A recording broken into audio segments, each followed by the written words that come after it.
नमस्कार, मैं हूं प्रशस्ति तिवारी। केकेडी न्यूज में आपका स्वागत है। वही नजर डालेंगे कुछ खास खबरों पर। खबर आगरा से है, जहां कांग्रेस पार्टी के शहर अध्यक्ष देवेंद्र कुमार चुल्लू ने प्रेस वार्ता का आयोजन किया है, जिसमें प्रधानमंत्री नरेंद्र मोदी पर अपने शब्दों से तीखे वार किए। इसके साथ ही प्रधानमंत्री नरेंद्र मोदी अपने दोस्त अडानी को बचाने में जुटे हुए हैं। LIC के 30,000 करोड़ पॉलिसी धारकों का पैसा खतरे में पड़ा है। एक बात साफ है कि आज की व्यवस्थाओं में जब यूके के प्राइम मिनिस्टर के भाई अडानी का साथ छोड़ सकते हैं तो समय आने वाला है। हो सकता है कि आज की सरकार भी अडानी को छोड़े, लेकिन लगता नहीं है। अगर छोड़ना चाहें तो निश्चित रूप से JPC बननी चाहिए और ज्यादा बात ना कहते इतना जरूर कहूंगा। जहां चुनाव होता है अपने मतलब की बात करते हैं। मेघालय के प्रेसिडेंट जो भाजपा के स्टेट प्रेसिडेंट हैं, उन्होंने कहा कि मैं गौमांस खाता हूं और मेरी पार्टी को मुझसे कोई एतराज नहीं है, किसी को कोई एतराज नहीं है। जो गहरी राजनीति करते हैं तो वहां गौमांस खाएंगे या गौमांस का विरोध करेंगे, आंदोलन करेंगे। LIC और स्टेट बैंक का घपला किया था, फर्जी कंपनियां बनाई अडानी, उसमें करोड़ों रुपया बैंक को दिया। यानी आप समझिए रिजर्व बैंक को खाली कर दिया। बैंक जब खाली हो गए तो हिंदुस्तान की तस्वीर क्या बनेगी। और तमाम ये मोदी का दोस्त है, सारे ठेके और जितने भी बंदरगाहों पे ठेके और सब अडानी को दे दिया गया। जमीनें 1 रुपए इस्पात यार्ड में जो है इसको सालाना उसमें दे दी गई जमीनें बिहार के अंदर। तो इस तरीके से पूरे देश के अंदर आप खुदा को खेल हो रहा है। आप देखिए लोग बहुत परेशान है। 30,000 के करीब जो है वो LIC की जो पॉलिसीज रह गई वो क्या करेंगे। जो अपने भविष्य के लिए जमा करते रहे वो अडानी रूप के ले जाएगा। मोदी जी जो है पूरे देश के अंदर जो है ये जो हाहाकार मचा रहे हैं, इससे जो है जनता त्रस्त है।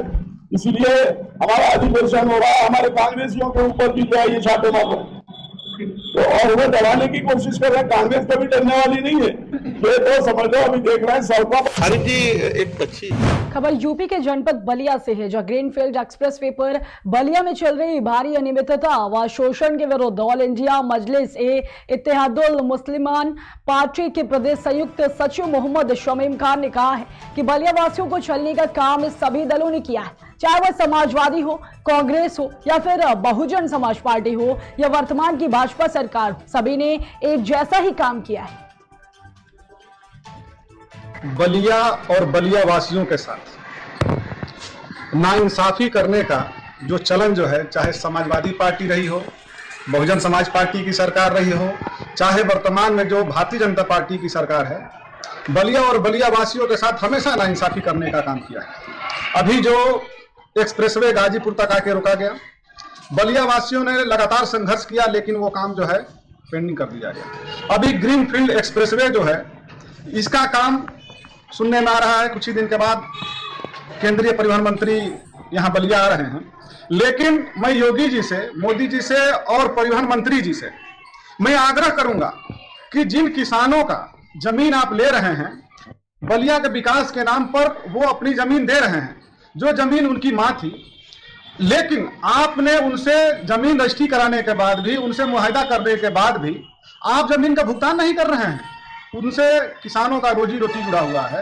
वो पैसा मिलने के बाद वो छोटे मोटे कारोबार में अपना पैसा लगाते और परिवार के जीने का जरिया बनाते। लेकिन दुर्भाग्य है, और खास करके मैं योगी जी से आग्रह करूंगा कि आपके जो कर्मचारी हैं वो मनमानी करते हैं, शोषण करते हैं, और आपके छोटे छोटे जो अधिकारी हैं राजस्व के, वो इसका फायदा उठा के उनसे जो है बड़े पैमाने पर शोषण कर रहे हैं और पैसे की डिमांड कर रहे हैं। आप जांच कराइए और दोषियों को, जिस तरीके से हमें उम्मीद रहती है कि आप अच्छा काम करेंगे और जनता आपको समर्थन और वोट करती है, आप उस तरह करके दिखाइए भी।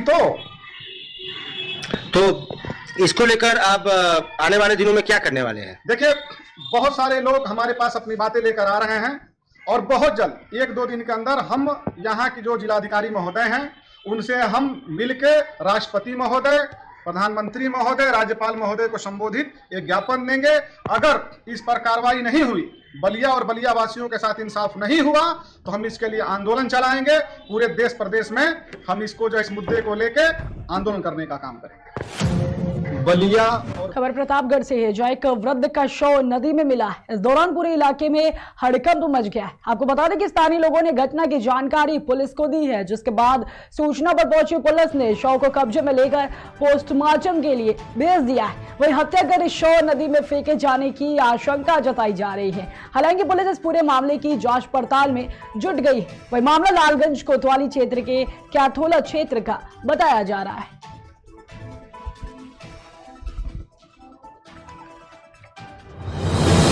उधर बड़ी खबर सामने आ रही है, जो भीषण सड़क हादसे में 4 लोगों की मौत हो गई। आपको बता दें कि पिकअप पलटने से 4 लोगों की मौके पर ही मौत हो गई, जिसमें एक गंभीर रूप से घायल हो गया है। इसके साथ ही घायल को अस्पताल में भर्ती कराया गया है। रुदौली के मुजफ्फरा के पास यह हादसा हुआ।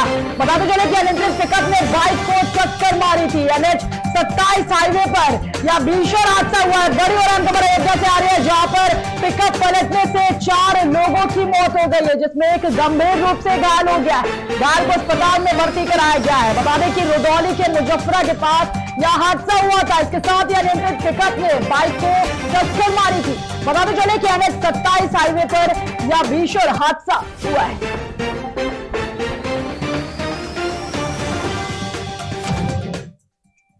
खबर बांदा से है, जो सरकार और विद्युत कर्मचारियों के बीच समझौता हुआ है। बता दें कि 3 दिसंबर 2022 को सरकार और विद्युत कर्मचारियों के बीच हुए समझौते को अब तक सरकार द्वारा लागू नहीं किया जा सका है। विद्युत कर्मचारियों ने इसके विरोध में जन जागरण रैली भी निकाली। आपको बताते चले कि विद्युत कर्मचारी संयुक्त संघर्ष समिति के बैनर तले जन जागरण रैली निकाली गई। इसके साथ ही उन्होंने कहा है कि सरकार ने अगर जल्दी समझौता लागू नहीं किया तो विद्युत कर्मचारी संयुक्त संघर्ष समिति 17 मार्च से आंदोलन के लिए बाध्य होगी। आज का जो हमारा संयुक्त संघर्ष समिति के बैनर तले हमारी जो समझौता हुआ था सरकार के द्वारा 3 दिसंबर को जो समझौता लागू कराने की बात है, उसको लेकर आज हम लोगों ने जन जागरण रैली किया है। पूर्व में हम लोगों ने नवंबर में आंदोलन चलाया था, जिसमें सरकार से समझौता हुआ था कि 15 सूत्री मांगे थी और सभी मांगों पर लिखित समझौता हुआ था, जिसमें हमारे मुख्यमंत्री माननीय योगी आदित्यनाथ योगी जी के मुख्य सलाहकार अमित अवस्थी जी से शामिल थे और ऊर्जा प्रबंधन के हमारे ऊर्जा मंत्री माननीय AK शर्मा जी थे। उस समझौते पर बाकायदे लिखित समझौता हुआ था कि जो समझौते हैं वो 8 दिन या 15 दिन के अंदर सभी लागू कर दिए जाएंगे, लेकिन पिछले 3 महीने निकल गए, अभी समझौते पर कोई चर्चा और कोई लागू नहीं किया गया। इसी को लेकर हम लोगों ने जन जागरण रैली किया है और केंद्रीय कमेटी द्वारा हमारी घोषित आंदोलन की भी घोषणा कर दी गई है। अगर ये लागू नहीं किया गया तो अगले माह की मार्च की 17 तारीख को हमारे छत्तीसगढ़ का खबर छत्तीसगढ़ से है, जहां महामंडलेश्वर राजश्री महंत रामसुंदर दास जी महाराज ने जिला कबीरधाम अंतर्गत स्थित बोरमदेव पहुंचकर भगवान शिव का रुद्राभिषेक कर पूजा अर्चना के साथ विश्व कल्याण की कामना की।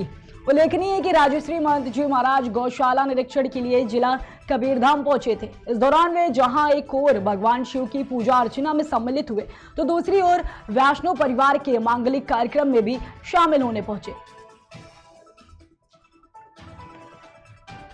छत्तीसगढ़ का अति प्राचीन आशुतोष भगवान शिव शंकर का यह मंदिर है।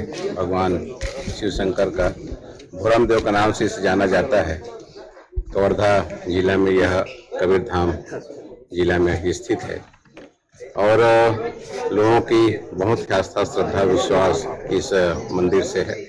लोग अपनी इच्छा पूर्ति के लिए, मनोकामना पूर्ति के लिए और पुण्य अर्जित करने के लिए यहाँ पहुँचते हैं। पूरे साल भर दर्शनार्थी यहाँ आते हैं। विशेष रूप से श्रावण महीना में यहाँ का विशेष महत्व है और दूर दूर से लोग श्रद्धा भक्ति के साथ यहाँ आते हैं। हमारा छत्तीसगढ़ का जो सीमावर्ती राज्य है महाराष्ट्र, वहाँ से भी अधिकांश दर्शनार्थी यहाँ आते हैं, पुण्य अर्जित करते हैं और उसी क्रम में आज हम लोग भी पूरे सहयोगी सहित आज दर्शन के लिए आए हैं। भगवान भोलेनाथ जी का विशेष पूजा अर्चना किए हैं और उनसे प्रार्थना कर रहे हैं कि हमें छत्तीसगढ़ का सुख शांति बनी रहे और उत्तर विकास होता रहे और लोग सुख शांति से रहे, धन धान्य परिपूर्ण है, ये हमने प्रार्थना की। जी कलेक्टर महोदय। वही खबर छत्तीसगढ़ से है, जहां जांजगीर चांपा जिले में पुलिस और खनिज विभाग के उड़नदस्ता टीम की संयुक्त कार्रवाई से खनिज माफियाओं में हड़कंप मचा हुआ है। आपको बता दें कि रेत गिट्टी और ईंट का अवैध उत्खनन व परिवहन करते हुए पुलिस और खनिज विभाग की उड़नदस्ता टीम ने जब्त कर लिया है। इसके साथ ही संयुक्त कार्रवाई से खनिज माफियाओं में हड़कंप मच गया।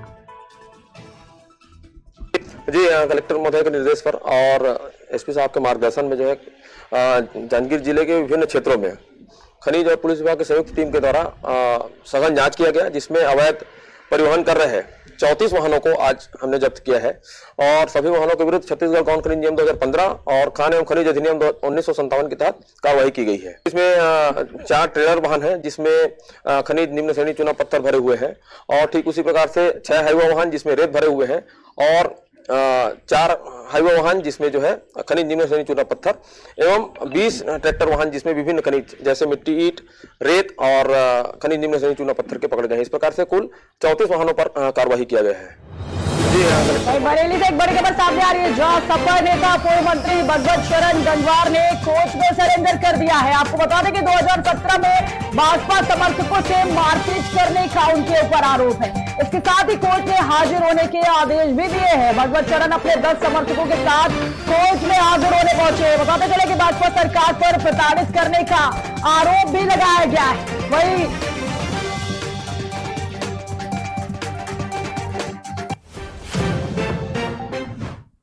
खबर मंडला से है, जहां किसान अपने और अपने परिवार के पालन पोषण के लिए अपनी जमीन से पैदा होने वाली फसल पर निर्भर होता है, लेकिन इसी उपज का समय पर रुपया यदि उसे नहीं मिलता है या कर्ज के दबाव में होता है तो वह आत्महत्या जैसी घटनाएं कारित करता है। आत्महत्या से जुड़ी बहुत सी खबरें मीडिया की सुर्खियां होती हैं। ऐसा ही ताजा मामला ककैया गांव से, जहां एक किसान अपनी धान का पैसा न मिलने से परेशान रस्सी लेकर आत्महत्या करने खरीदी केंद्र पहुंच गया है। केंद्र के कर्मचारियों का कहना है कि कुछ 28 किसानों का रुपया खातों में आना अभी बाकी है, वह राशि उन्हें जल्द से जल्द उन्हें मिल जाएगी।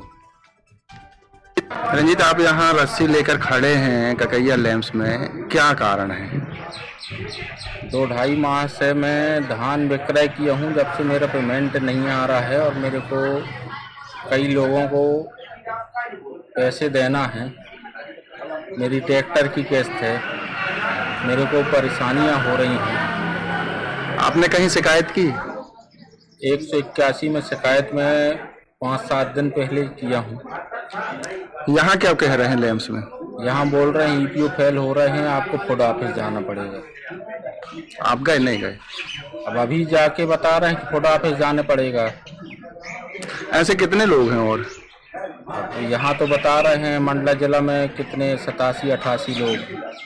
रस्सी किस लिए लेकर खड़े हैं आप? रस्सी क्या है, मेरी समस्या हल ही नहीं हो रही है, पैसे नहीं आ रहे हैं मेरे को, तो लोग ताड़ित कर रहे हैं। तो मेरे पास ऑप्शन यही बचा है, इसके अलावा मंत्री जी, उत्तर प्रदेश सरकार के राज्य मंत्री भानु प्रताप वर्मा इटावा रेलवे स्टेशन पहुंचे, जहां भारतीय जनता पार्टी के कार्यकर्ताओं ने उनका जोरदार स्वागत किया। इस मौके पर मंत्री ने प्रदेश सरकार के बजट को जनता के हित का बजट बताया है। इसके साथ ही विपक्ष पर जोरदार हमला बोलते हुए उन्होंने कहा है कि विपक्ष बेमतलब जनता को भटकाने का कार्य कर रही है। मंत्री जी, उत्तर प्रदेश सरकार का बजट आने वाला है, लेकिन विपक्ष महंगाई और बेरोजगारी को लेकर हमलावर हो रहा है पहले ही से ही, क्या कहेंगे आप? ऐसा है, उत्तर प्रदेश में इतना काम हुआ है, इतना कभी कोई काम नहीं हुआ। उत्तर प्रदेश की सरकार ने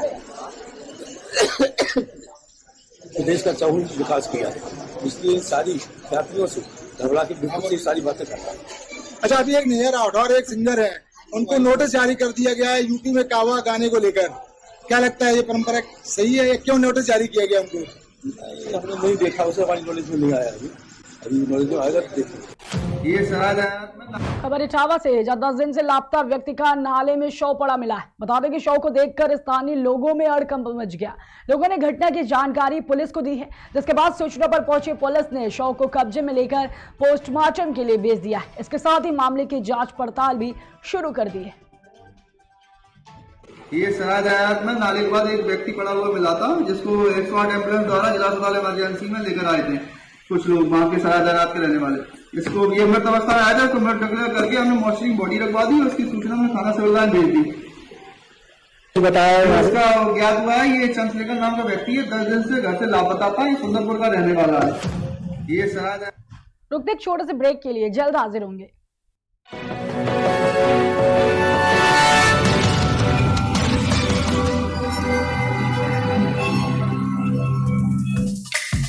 Feel the power of Angel.